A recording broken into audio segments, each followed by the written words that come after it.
Halo teman-teman, karena menonton video ini kalian pasti tertarik dengan topik balon udara dirigible. Kalian mungkin sudah melihat balon udara kami, Nova No. 1, dan beberapa dari kalian bertanya, untuk apa balon udara dibutuhkan di zaman sekarang? Mengapa tiba-tiba muncul minat yang begitu besar terhadap bidang ini? Baik dari para penggemar maupun perusahaan besar dan investor yang melihat adanya daya tarik investasi khusus di bidang ini. Saya menyambut Anda di podcast Dirigible dengan kata-kata saya sendiri yang didedikasikan untuk proyek New Generation Airships, dan seperti biasa bersama Anda, saya Gennady Babanin, pemandu Anda di dunia solusi aeronautika. Hari ini kita akan membahas sesuatu yang benar-benar dekat dan mudah dipahami bagi kita, yaitu mengapa balon udara kembali menjadi sangat relevan dan di mana tepatnya mereka dapat memainkan peran kunci dalam infrastruktur yang ada. Kami telah mengumpulkan untuk Anda 10 bidang yang sangat praktis, sangat dibutuhkan, dan juga menjanjikan, dan Anda akan melihat bahwa balon udara bukanlah peninggalan masa lalu, melainkan sebuah solusi yang dapat mengubah seluruh industri. Mari kita mulai.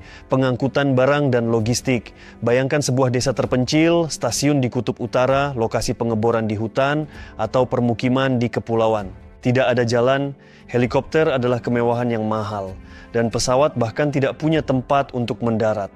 Disinilah balon udara menjadi solusi terbaik.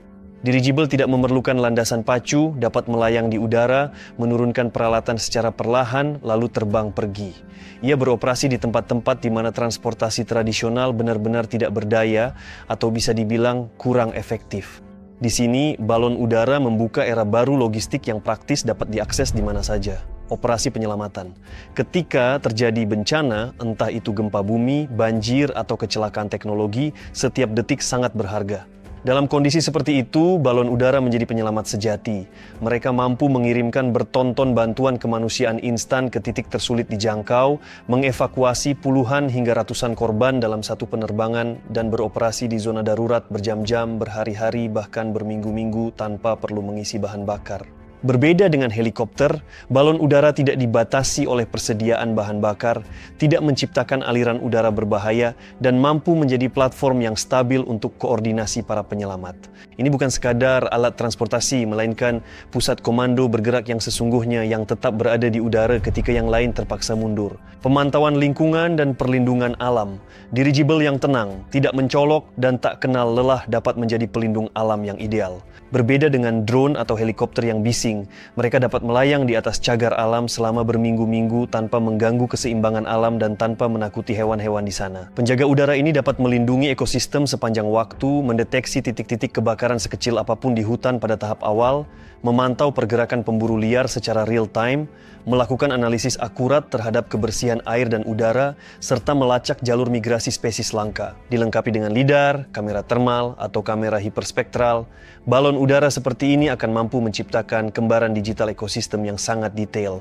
Data-data ini akan menjadi kunci bagi pendekatan yang benar-benar baru dalam perlindungan dan pemulihan lingkungan.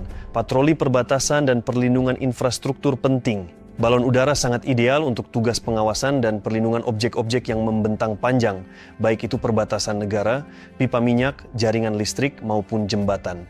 Dilengkapi dengan sistem kecerdasan buatan, kamera visi mesin, dan sensor, balon udara ini dapat beroperasi secara otonom.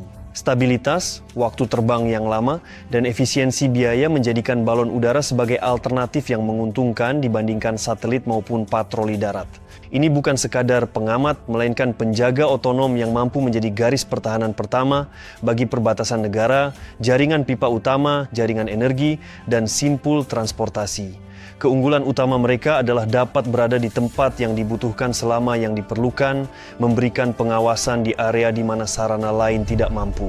Komunikasi dan telekomunikasi. Di dunia di mana komunikasi adalah kebutuhan, balon udara memecahkan masalah, menyediakan komunikasi di tempat menara tak dibangun atau satelit tak diluncurkan. Mereka mampu membangun jaringan seluler dalam hitungan jam di wilayah terkena situasi darurat, menjangkau daerah terpencil tanpa infrastruktur mahal, beroperasi berminggu-minggu tanpa mendarat, bahkan cuaca sulit. Ini penting saat bencana alam, di permukiman Arktik, jalur laut, serta wilayah pegunungan atau hutan taiga. Ini bukan masa depan, ini solusi memungkinkan. Teknologi membuat konektivitas benar-benar dapat diakses. Pertanian. Sampai baru-baru ini, sedikit mempertimbangkan balon sebagai alat untuk sektor agraria. Namun hari ini, balon udara sangat berguna bagi petani. Dari udara, mereka memantau kondisi tanaman, mendeteksi tepat waktu wabah penyakit atau serangan hama, memonitor kelembapan tanah, dan bahkan membentuk layar pelindung dari hujan es atau kekeringan. Selain itu, balon udara juga dapat digunakan untuk penyemprotan tanaman dari udara, pemupukan lahan dengan distribusi yang merata, dan tentu saja mereka secara signifikan mengurangi biaya pengelolaan wilayah yang luas. Dukungan untuk industri minyak dan gas serta eksplorasi geologi. Pengembangan ladang baru seringkali membutuhkan logistik ke daerah-daerah yang sulit dijangkau. Mulai dari Yamal hingga hutan hujan Asia Tenggara, balon udara dapat mengangkut peralatan dan tim, memantau kondisi pipa dan sumur, melakukan survei geofisika dengan akurasi tinggi, dan bahkan melakukan pengeboran udara. Iklan dan proyek media, tentu saja hal ini pasti tidak akan terlewatkan. Inilah bidang pertama di mana balon udara akan mulai digunakan secara aktif. Ini adalah iklan yang mencolok dan hidup, yang sulit untuk tidak diperhatikan. Balon udara bisa melayang di atas kota, menayangkan gambar, menjadi layar terbang atau objek seni. Bagi merek, ini adalah cara unik untuk memperkenalkan diri, dan bagi industri kreatif, ini adalah wadah baru untuk pertunjukan imersif, festival, dan pertunjukan media. Pariwisata dan pelayaran udara, ini adalah topik favorit saya. Lupakan penerbangan yang melelahkan dan kursi yang sempit. Dirigible modern dapat menawarkan sesuatu yang jauh lebih menarik. Perjalanan udara kelas mewah dengan panorama yang menakjubkan dan tempo yang santai. Pelayaran mewah di langit adalah impian yang didambakan banyak perusahaan wisata. Bayangkan saja, kabin yang nyaman dengan jendela besar, meluncur dengan mulus di atas pemandangan terindah, kesempatan untuk mengunjungi sudut-sudut paling terpencil di planet ini. Ini akan menjadi petualangan sejati, di mana yang terpenting adalah menikmati setiap momen dan mengagumi keindahan alam. Luar angkasa dan stratosfer, ini menarik. Dirigible jadi titik awal menuju luar angkasa. Diluncurkan bukan dari tanah, melainkan dari ketinggian 20-25 km, roket dan wahana antariksa dapat hemat bahan bakar, dapatkan lintasan lebih stabil, dan minimalkan jejak ekologis. Dirigible atmosferik akan mampu meluncurkan satelit kecil dan sistem wahana, berfungsi sebagai platform untuk penelitian atmosfer dan astronomi, serta membangun jaringan telekomunikasi sementara. Ini bukan sekadar fiksi ilmiah, melainkan arah yang menjanjikan yang sudah sedang dikerjakan oleh banyak perusahaan. Di Amerika Serikat, Eropa, Tiongkok, dan kini juga di Rusia. Tentu saja itu belum semuanya. Kami hanya membahas 10 bidang yang paling jelas dan menjanjikan, namun potensi dirigible jauh lebih luas. Ini juga mencakup pembangunan gedung-gedung tinggi, pekerjaan di bidang energi, mendukung misi ilmiah, eksplorasi geologi, dan masih banyak lagi. Tantangannya banyak dan dirigible siap untuk mengatasinya.